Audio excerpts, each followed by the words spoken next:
Hi guys, welcome to my session. मैं सब doctor Deepti Viren कारिया और आज के सेशन में हम डिस्कस करेंगे पार्चुरेशन एंड लैक्टेशन। सबसे पहले नए बच्चों के लिए मेरे सभी नोट्स आपको वेसेलियस एप्लीकेशन में मिल जाएंगे, साथ में मेरी बुक फिजियोलॉजी नोट्स में भी आपको सभी नोट्स मिल जाएंगे। दोनों के लिंक्स डिस्क्रिप्शन बॉक्स में दिए हुए हैं। ठीक है, चलो स्टार्ट करते हैं। What is parturition? सबसे पहले ये जो है वो प्रोसेस है, process of giving birth to young one. ठीक है, बर्थ टू यंग वन। इसके अंदर सबसे इंपॉर्टेंट रोल क्या होता है? यूट्राइन मायोमेट्रियम का, जो कि यूट्राइन कंट्रैक्शन कर रहा है। ठीक है, और दूसरा रोल होता है सर्विक्स का। सर्विक्स का डायलेटेशन होता है। सर्विक्स को बताते हैं गर्भाशय का मुख। ठीक है, तो यूट्रस का कंट्रैक्शन, सर्विक्स का डायलेटेशन। ठीक है, तो मैकेनिज्म ऑफ पार्चुरेशन की अगर बात करें तो दो चीजें हैं, एक है यूट्राइन कंट्रैक्शन, दूसरा है सर्वाइकल डायलेटेशन। यूट्राइन कॉन्ट्रैक्शन की बात करें तो ये जो यूट्राइन कॉन्ट्रैक्शन है इसे कहते हैं ब्रैक्सटन हिक्स कॉन्ट्रैक्शन। ये जो कॉन्ट्रैक्शन है वो इनिशियल स्टेज ऑफ प्रेगनेंसी में बहुत ही स्लो होते हैं, क्विसेंट होते हैं, और जैसे जैसे प्रेगनेंसी टूवर्ड्स द एंड जाती है तो ये कॉन्ट्रैक्शंस की स्ट्रेंथ बढ़ती जाती है। ठीक है, तो अप टू 30 वीक्स ये वीक होते हैं और आफ्टर 30 वीक ये स्ट्रांग हो जाएंगे। ठीक है, वीक होते हैं फिर स्ट्रांग हो जाएंगे। आफ्टर 30 वीक क्या होता है? ये जो कंट्रैक्शन है वो स्ट्रांग होंगे। वो स्टार्ट कहाँ से होंगे? फंडस से, फंडस ऑफ द यूट्रस। ठीक है, फिर फोर्स ऑफ कंट्रैक्शन है वो फंडस में ज्यादा होगा, हाई इन द फंडस। ठीक है, फंडस में एक तो ज्यादा होगा और लोअर पार्ट की तरफ जाते जाते वो वीक हो जाएंगे। ठीक है, हाँ।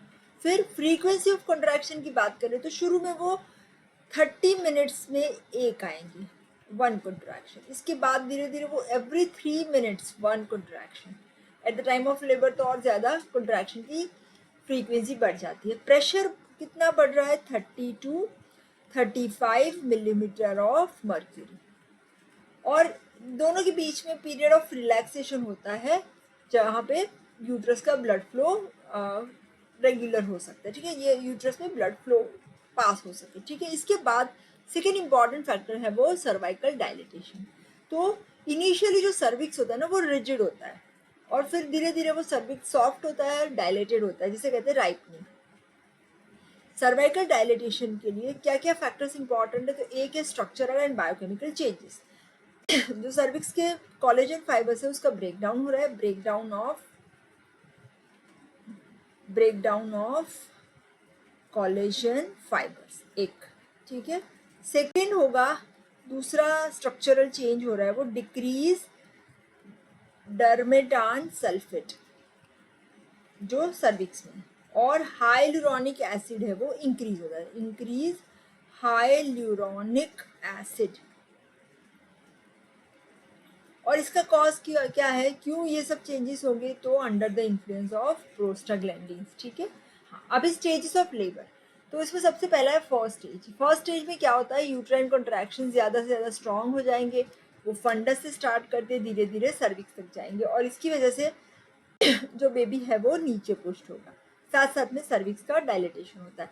ड्यूरेशन ऑफ द स्टेज है डिपेंड्स ऑन द प्राइमी है या मल्टी है, तो this depends on that and it is 12 to 19 hours. Second stage है, यहाँ पे सर्विक्स फुल्ली डायलेटेड है और साथ में जो एमनियोटिक मेम्ब्रेन्स है वो रप्चर हो जाती है और साथ में यूट्राइन कॉन्ट्रैक्शंस तो स्ट्रांग होते ही है, जिससे कि अभी बेबी की डिलीवरी होगी। ये है एक्सपल्जन और डिलीवरी ऑफ द बेबी और इसका ड्यूरेशन होता है about 1 hour। Third stage delivery of baby के बाद का जो स्टेज है, यहाँ पे अभी प्लेसेंटा सेपरेट होगा।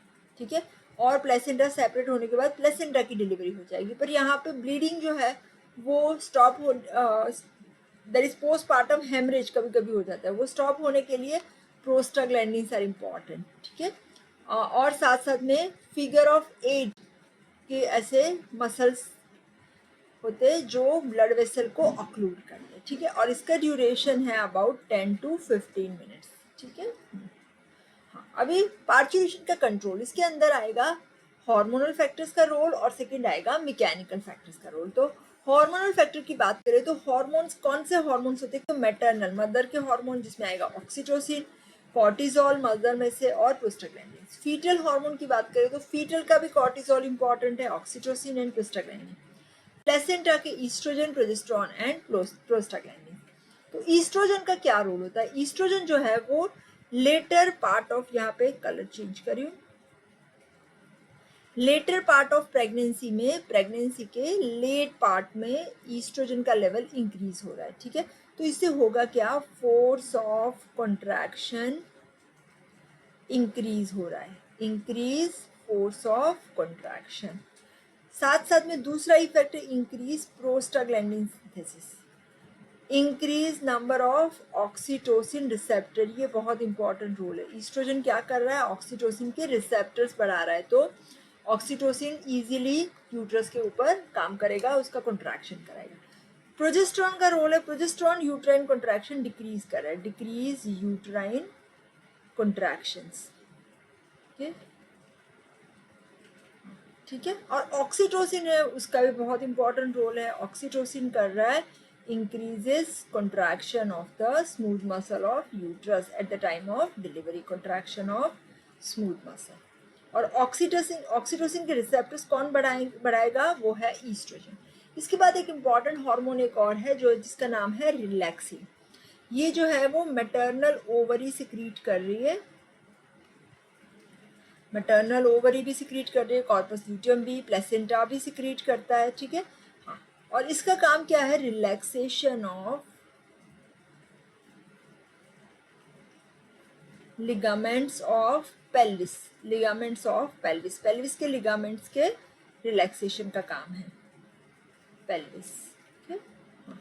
और दूसरा एक्शन है, ऑक्सीटोसिन के रिसेप्टर भी बढ़ा रहा है। एक तो लिगामेंट्स का relaxation, second increases oxytocin receptors,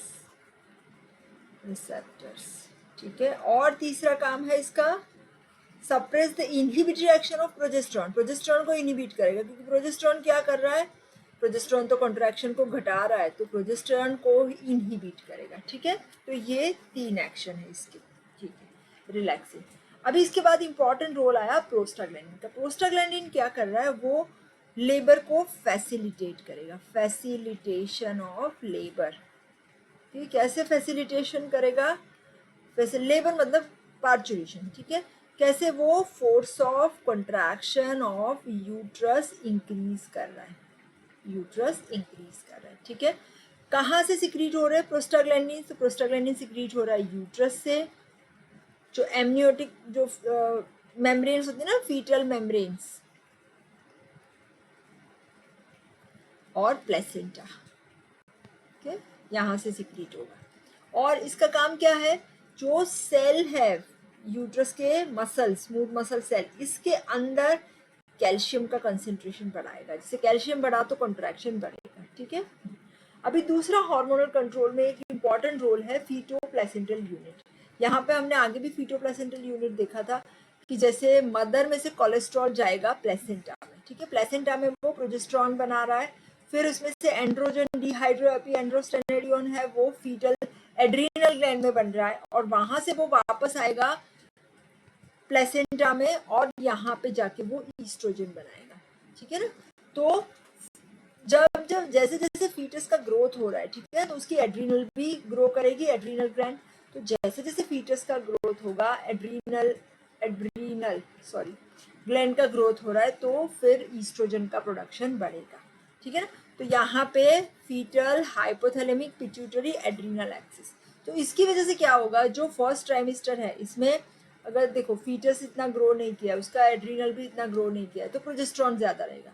फिर सेकेंड एंड थर्ड ट्राइमेस्टर में, बिकॉज फीटल की एड्रीनल ग्लैंड अभी ग्रो कर रही है, तो ईस्ट्रोजन का लेवल बढ़ेगा। तो यही रीजन है, क्योंकि ईस्ट्रोजन का लेवल इंक्रीज कर रहा है, और ये जो ईस्ट्रोजन प्रोजेस्टेरॉन रेशियो है ना, वो ऑल्टर्ड हो रहा है, ठीक है।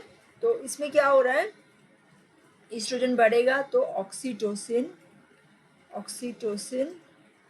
इंक्रीज होगा, ठीक है। ऑक्सीटोसिन के रिसेप्टर भी इंक्रीज हो रहा है, रिसेप्टर इंक्रीजेस। प्रोस्टाग्लैंडिन सिंथेसिस भी बढ़ रहा है, प्रोस्टाग्लैंडिन भी यूट्राइन कॉन्ट्रैक्शन करेगा, ठीक है ना। अभी ऑक्सीटोसिन और प्रोस्टाग्लैंडिन का रोल। तो ऑक्सीटोसिन क्या कर रहा है? ऑक्सीटोसिन पहले तो सबसे पहले ईस्ट्रोजन प्रोजेस्टेरॉन रेशियो बढ़ा, जिससे कि ऑक्सीटोसिन के रिसेप्टर बढ़ेंगे, तो ऑक्सीटोसिन का एक्शन बढ़ेगा, ठीक है। हाँ, और प्रोस्टाग्लैंडिन है ये भी यूट्राइन कॉन्ट्रैक्शन बढ़ा रहा है। इसका एक क्लिनिकल सिग्निफिकेंस है, अगर कोई ड्रग है जो प्रोस्टाग्लैंडिन को इनहिबिट करे, फॉर एग्जांपल जैसे एस्पिरिन देते हैं, इंडोमिथाइसिन देते हैं जो प्रोस्टाग्लैंडिन को इनहिबिट करे, तो इसमें क्या होगा कि ये जो है वो लेबर कॉन्ट्रैक्शन या चाइल्ड बर्थ की प्रोसेस को डिक्रीज करेगी या इंटरफियर करेगी। ठीक है, इसके बाद आएगा मैटरनल फैक्टर्स। मैटरनल फैक्टर्स में एक थियरी है मायोजेनिक थियरी। मायोजेनिक थियरी का मतलब क्या है, यहाँ पे यूट्रस का कॉन्ट्रैक्शन जितना होगा इतना ज़्यादा ऑक्सीटोसिन रिलीज होगा। ठीक है ना, इसे कहते हैं फर्ग्यूसन्स रिफ्लेक्स। इसीलिए जब ट्विन प्रेगनेंसी होती है तो उसकी डिलीवरी थोड़ी अर्ली होती है क्योंकि ज़्यादा स्ट्रेचिंग हो रहा है, ज़्यादा ऑक्सीटोसिन रिलीज। ठीक है, यहाँ पे ज़्यादा स्ट्रेचिंग, ज़्यादा डायलेटेशन ऑफ सर्विक्स, ज़्यादा रिलीज हो रहा है ऑक्सीटोसिन, और ऑक्सीटोसिन रिलीज हो रहा है और देयर इज इंक्रीज कंट्रैक्शन। ठीक है, तो ये मैकेनिकल फैक्टर होगा। Here same thing we have seen oxytocin का जो पॉजिटिव फीडबैक मैकेनिज्म है जो हमने डिस्कस किया था, तो ऑक्सीटोसिन का पॉजिटिव फीडबैक मैकेनिज्म ऐसे काम कर रहा है।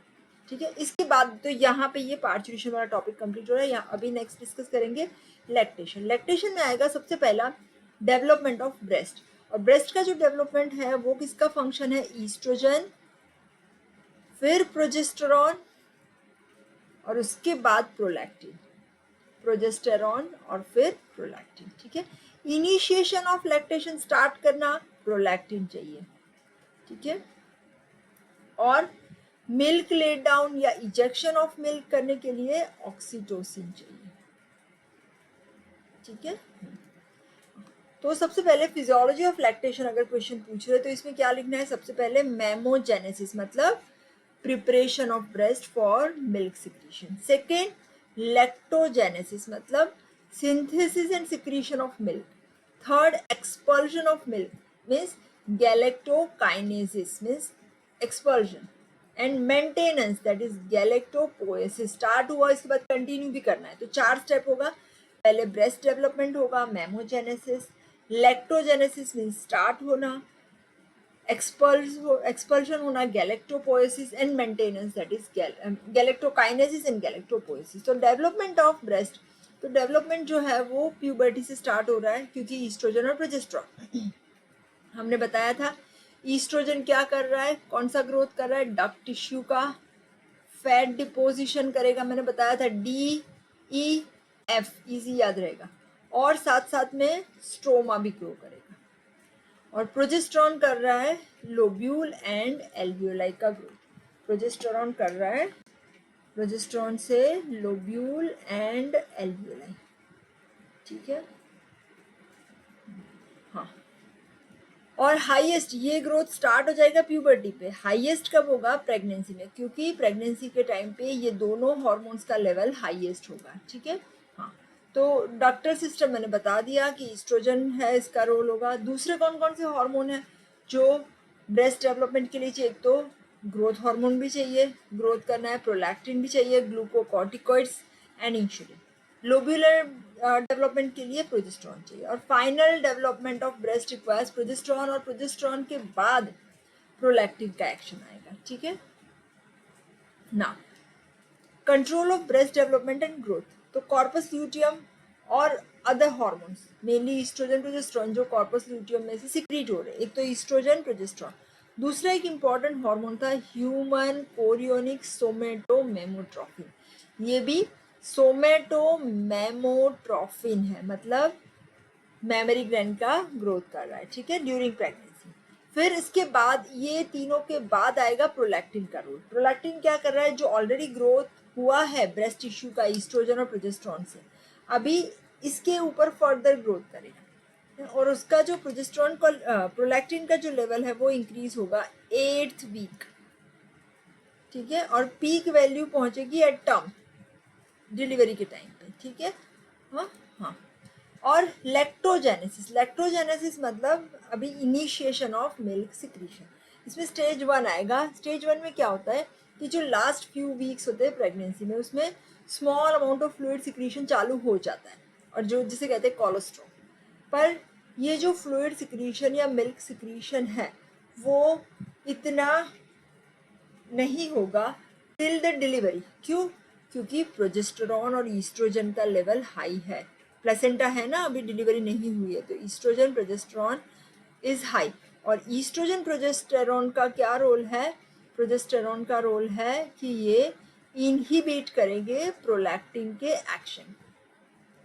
तो इसीलिए मिल्क फ्लो कभी भी बिफोर डिलीवरी नहीं होता, ठीक है। लैक्टोजेनेसिस स्टार्ट हो सकता है पर मिल्क इजेक्शन या मिल्क फ्लो नहीं होगा। फिर अभी इनिशिएशन ऑफ मिल्क सिक्रीशन, जिसे कहते हैं stage 2, initiation of milk secretion, ठीक है। वो होगा आफ्टर चाइल्ड बर्थ, ठीक है। क्यों आफ्टर चाइल्ड बर्थ? क्योंकि चाइल्ड बर्थ होगी, उसके बाद प्लेसेंटा भी डिलीवर हो रहा है। स्टेज 3 में हमने बताया प्लेसेंटा भी डिलीवरी हो जाएगी। प्लेसेंटा की डिलीवरी हो जाती है तो क्या होगा फिर? Decrease level of oestrogen and progesterone. तो ईस्ट्रोजन प्रोजेस्टेरॉन की इफेक्ट गई, अभी प्रोलैक्टिन अपना काम अच्छे से करेगा। और प्रोलैक्टिन काम करेगा मतलब अभी मिल्क फ्लो स्टार्ट होगा, ठीक है। हाँ, फिर सेकेंड है एक्सपल्शन ऑफ मिल्क, जिसे कहते हैं गैलेक्टोकाइनेसिस। मिल्क सिक्रीशन होता है वो कंटिन्यूस प्रोसेस होती है, पर मिल्क का जो एक्सपल्शन होता है ना वो कंटिन्यूस नहीं होता है, ठीक है। तो कंटिन्यूसली जो फ्लो है वो किसके ऊपर डिपेंड करता है? क्योंकि वो बनता तो कंटिन्यूस है पर फ्लो नहीं होगा। फ्लो के लिए चाहिए मिल्क इजेक्शन रिफ्लेक्स या it requires suckling by baby, ठीक है। That is galactokinesis. Suckling reflex जिसे कहते हैं न्यूरो एंडोक्राइन रिफ्लेक्स और मिल्क इजेक्शन रिफ्लेक्स और मिल्क ले डाउन रिफ्लेक्स। इसमें क्या होता है? जब बेबी सकल कर रहा है, ठीक है ना, तो सकलिंग से क्या होगा? सेंसरी नर्व एंडिंग स्टिमुलेट होगी। Sensory nerve endings near the nipple and areola, ठीक है। सेंसरी नर्व एंडिंग्स क्या कर रही है? इम्पल्सिस ट्रांसमिट कर रही है हाइपोथैलेमस के पास। और ये हाइपोथैलेमस क्या कर रहा है? ऑक्सीटोसिन को रिलीज कर रहा है। और ऑक्सीटोसिन साथ में प्रोलैक्टिन तो बनेगा, क्योंकि मिल्क तो बनाना ही है प्रोलैक्टिन और ऑक्सीटोसिन। फिर अभी ये देखो, ये नर्व पार्ट है इसीलिए इसको न्यूरो। फिर अभी ऑक्सीटोसिन जो एंडोक्राइन पार्ट है तो इसे एंडोक्राइन रिफ्लेक्स। अभी ये ऑक्सीटोसिन ब्लड के थ्रू जाएगा ब्रेस्ट टिश्यू के पास और कराएगा एक्सपल्जन ऑफ मिल्क, ठीक है। ठीक, हाँ। फिर इसके बाद है गैलेक्टोपोएसिस, मतलब अभी मिल्क सिक्रीशन स्टार्ट हुआ, अभी इसको कंटिन्यू करना है। मेंटेनेंस ऑफ मिल्क सिक्रीशन, ठीक है। तो मिल्क सिक्रीशन मेंटेन करने के लिए क्या चाहिए? नर्सिंग। मतलब बेबी को अगर फीड करना स्टार्ट रखा तो नर्सिंग कंटिन्यू रखा तो मिल्क सिक्रीशन कंटिन्यू रहेगा। क्यों? क्योंकि अगर नर्सिंग चालू है तो ही हर एक बार जब बेबी फीड कर रहा है तो ऑक्सीटोसिन सिक्रीट हो रहा है और साथ साथ में प्रोलैक्टिन सिक्रीट हो रहा है। अगर ये नर्सिंग या फीडिंग बंद हो गया तो ये दोनों का सिक्रीशन बंद हो जाएगा और मिल्क सिक्रीशन भी बंद हो जाएगा, ठीक है। इसके बाद एक और इम्पॉर्टेंट है, जब मदर नर्सिंग कर रही है या फीडिंग करवा रही है बेबी को, तो जो प्रोलैक्टिन सिक्रीट होता है ना उसका भी एक इम्पॉर्टेंट इफेक्ट है। ये प्रोलैक्टिन है ना, ये गोनाडोट्रोपिन रिलीजिंग हार्मोन को इनहिबिट कर रहा है। तो जीएनआरएच इनहिबिट होगा तो इससे क्या होगा? इससे कि एफएसएचएलएच का सिक्रीशन भी कम होगा। एफएसएचएलएच डिक्रीज हो रहा है तो ओव्यूलेशन नहीं होगा। कभी कभी एमेनोरिया भी होता है जो है जिसे कहते हैं नेचुरल कॉन्ट्रासेप्शन, क्योंकि ओव्यूलेशन नहीं हो रहा है, ठीक है। हाँ, अभी लैक्टेशन का इम्पोर्टेंस क्या है बेबी के लिए? तो वो बैलेंस डाइट है, बहुत ही बढ़िया है। स्टराइल है, कोई भी इम्प्योरिटीज़ नहीं है, इजीली डाइजेस्ट हो सकता है, कितने सारे इन्फेक्शंस के अगेंस्ट भी प्रोटेक्ट कर रहा है, कन्वीनियंट है, वो एग्जैक्ट टेम्परेचर पे दे सकते हैं, इसको गर्म करने की ठंडा करने की ज़रूरत नहीं है। इसके अंदर बहुत सारे ग्रोथ फैक्टर्स होते हैं, एलर्जी भी नहीं होती अगर मदर का मिल्क है तो। और मदर के लिए क्या एडवांटेज है? एक तो एमेनोरिया होगा तो नेचुरल कॉन्ट्रासेप्शन, ठीक है। फिर यूट्रस भी जल्दी इन्वॉल्व होगा क्योंकि वो ऑक्सीटोसिन रिलीज हो रहा है। प्रोटेक्शन होगा, ब्रेस्ट एंगॉर्ज नहीं हो जाएगी ना, ओबेसिटी से भी प्रोटेक्ट करेगा, कैंसर से भी प्रोटेक्ट करता है क्योंकि ओबेसिटी नहीं होती। और इमोशनल बॉन्डिंग रहेगा मदर और बेबी के बीच में। अभी मिल्क का कंपोजिशन क्या है? तो यहाँ पे थोड़ा ह्यूमन और काउ मिल्क में कंपैरिजन बताया है। तो देखो, जैसे ह्यूमन मिल्क है इसके अंदर थोड़ा सा लैक्टोज ज़्यादा है और प्रोटीन कम है, ये वाला। ठीक है, शुगर थोड़ा सा ज़्यादा है और प्रोटीन कम है। वाटर कंटेंट तो ज़्यादा है इसमें भी, पर इम्पॉर्टेंट ये दो चीज़ है। फैट कंटेंट कम है, जैसे कैल्शियम भी कम होता है ह्यूमन मिल्क के अंदर। ठीक है, तो ये है कंपोजिशन ऑफ ह्यूमन मिल्क। हाँ, लैक्टोज का जो कंसंट्रेशन है ह्यूमन मिल्क के अंदर वो 50% ग्रेटर होता है काउस मिल्क से। ठीक है, फिर कैल्शियम और मिनरल्स ह्यूमन मिल्क में 1/3 होते हैं काउ से। ठीक है, तो हाँ, और अगर ये कैल्शियम जो है ना वो सप्लाई करने के लिए मदर की पैराथायरॉइड ग्लैंड एनलार्ज हो जाती है, तो इसीलिए अगर फूड में ज़्यादा अच्छे से कैल्शियम नहीं हो तो मदर के बोन है उसमें से वो ये पैराथायरॉइड ग्लैंड कैल्शियम लेके आएगी और मिल्क में प्रोवाइड करेगी। So this is the reason कि कैल्शियम जो लैक्टेटिंग मदर है उसको बहुत अच्छे से कैल्शियम सप्लीमेंट देना चाहिए। ठीक है, ओके। तो यहाँ पे हाँ, दूसरा एक एंटीबॉडीज और एंटी इन्फेक्शियस एजेंट। बहुत सारे एंटीबॉडीज एंटी इन्फेक्शियस एजेंट भी मदर्स मिल्क में होते हैं। कितने सारे WBCs, डिफरेंट टाइप के WBCs भी होते हैं जिसका इंपॉर्टेंट रोल है। पर्टिकुलरली जो एंटीबॉडीज होती है ना वो ई कोलाई और मैक्रोफेजेस एंटीबॉडी ई कोलाई को डिस्ट्रॉय करते हैं। तो अगर मदर्स मिल्क के बदले काऊ का मिल्क यूज़ करते हैं तो न्यूट्रिशनल रिक्वायरमेंट तो पूरी हो जाती है, पर ये जो एंटीबॉडीज़ है ना वो ह्यूमन के अंदर ह्यूमन प्रोटेक्शन के ही एंटीबॉडी होते हैं। तो that is greater advantage of mother's milk. Okay, ठीक है, तो यहाँ पे हमारा आज का सेशन कंप्लीट हो रहा है, साथ में रिप्रोडक्टिव सिस्टम भी यहाँ पे कंप्लीट हो रहा है। नेक्स्ट सिस्टम एंडोक्राइन स्टार्ट करने वाले, स्टे विथ मी। आज का MCQ सेशन कर लेते हैं। Which of the following triggers the onset of labor? ACTH of mother, ACTH of fetus, oxytocin, prostaglandin हमने किया था। फीटोप्लेसेंटल यूनिट याद हो तो देखो, मदर है, प्लेसेंटा है, फीटस है। मदर में से कोलेस्ट्रॉल जाएगा, है ना, फिर प्लेसेंटा में बनेगा प्रोजेस्ट्रॉन। ये प्रोजेस्ट्रॉन फीटल एड्रीनल में जा रहा है, वहाँ पे एंड्रोजन्स बनेंगे, है ना, डिहाइड्रोपी एंड्रोस्टेनोडियोन, और फिर वो वापस आएगा प्लेसेंटा में और यहाँ ईस्ट्रोजन बनेगा। तो ये जो है ना, अगर एड्रीनल फीटल की जितनी ग्रो हुई है इतना ज़्यादा ईस्ट्रोजन बनेगा और ऑनसेट ऑफ लेबर होगा, तो फीटल एड्रीनल आएगा, ACTH इन द फीटस। ठीक है, ओके। और साथ में ये ACTH है ना वो ऑक्सीटोसिन के रिसेप्टर्स को भी इंक्रीज कर रहा है, ये भी सेकेंड इंपॉर्टेंट रोल है। Which of the following breast changes is not a function of oestrogen? हमने करवाया था, देखो मैंने इजी याद रखने का भी बताया था आपको। ईस्ट्रोजन ई है तो duct growth and fat, DE and F, और कनेक्टिव टिश्यू तो आएगा ही, CDEF। कनेक्टिव टिश्यू को हम बताते हैं स्ट्रोमा। ठीक है, तो देखो ये डक्ट हो गया, स्ट्रोमा हो गया, फैट हो गया, बाकी क्या रहा एसिनल। तो ये एसिनल ग्रोथ, लोब्यूल ग्रोथ, वो फंक्शन है हमारे प्रोजेस्टेरॉन का। ठीक है, next question, spot the wrong statement. Oestrogen causes ductal growth, हमने बताया ये करेक्ट है। Progesterone causes lobular alveolar growth, correct है। Prolactin causes growth of duct and lobule, prolactin duct और लोब्यूल का ग्रोथ नहीं करता, वो मिल्क फॉर्मेशन करता है। ठीक है, तो C is not the correct option. Lactogenesis differs from galactopoiesis. It is defined as initiation of milk secretion, referred as maintenance। तो देखो मेंटेनेंस को गैलेक्टोपोएसिस कहते हैं। ठीक है, control by prolactin, influence by growth hormone, thyroid hormone etcetera. तो इसमें तो इनिशिएशन हुआ ना लैक्टोजेनेसिस, तो प्रोलैक्टिन तो गैलेक्टोपोएसिस के लिए भी चाहिए। ठीक है ना, डिफर फ्रॉम कर रहे हैं, दोनों के लिए प्रोलैक्टिन दोनों के लिए चाहिए और दोनों के लिए ग्रोथ हार्मोन चाहिए, डिफरेंस पूछ रहे हैं। ठीक है, यहाँ पे milk ejection is aided by, milk ejection किसका काम है? देखो सिक्रीशन तो कंटिन्यू होगा। न्यूरो एंडोक्राइन रिफ्लेक्स हमें किया था, न्यूरो एंडोक्राइन रिफ्लेक्स जो है फंक्शन ऑक्सीटोसिन का। ठीक है, in lactating mother which of the following is incorrect? देखो, oxytocin causes contraction of myoepithelial, correct. Prolactin causes milk secretion, correct. Suckling inhibits gonadotrophin secretion या stimulate?